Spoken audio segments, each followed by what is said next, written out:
At about the same time that Ambrose was relating angiographic appearance to plaque disruption and thrombus, Michael Davis, a pathologist at St. George's Hospital and Medical School in London, was coming to similar conclusions through his studies of the microanatomy of critical coronary lesions in patients who died after an acute coronary event.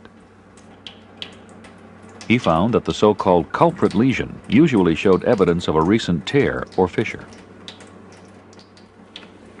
We are going to take a trip down the left anterior descending coronary artery of a man of 58 who suddenly dropped dead from ischemic heart disease. Here you can see his proximal portion of his left anterior descending, quite a good vessel at this point, with some wall disease but no significant narrowing. And you can see that really quite a large patent vessel. And if we look at the next section down, this face would be the equivalent to the previous section. You can see again good lumen size, but now there is a very distinct, quite large plaque here, but a nice arc of normal vessel wall and a very big lumen.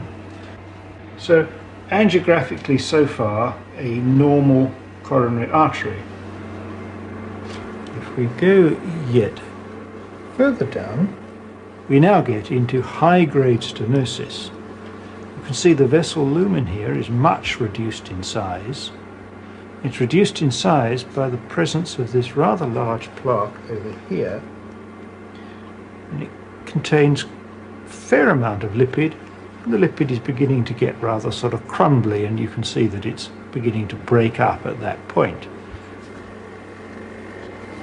And if we go another centimetre distally, I think we can now begin to see that this may be the lesion that actually caused this man's death.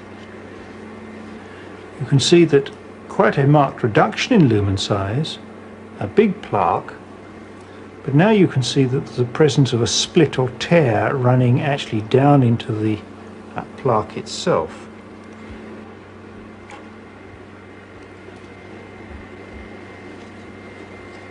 The next section, we can now look down actually into the lumen, and you can see there that there is the intimal tear clearly visible there.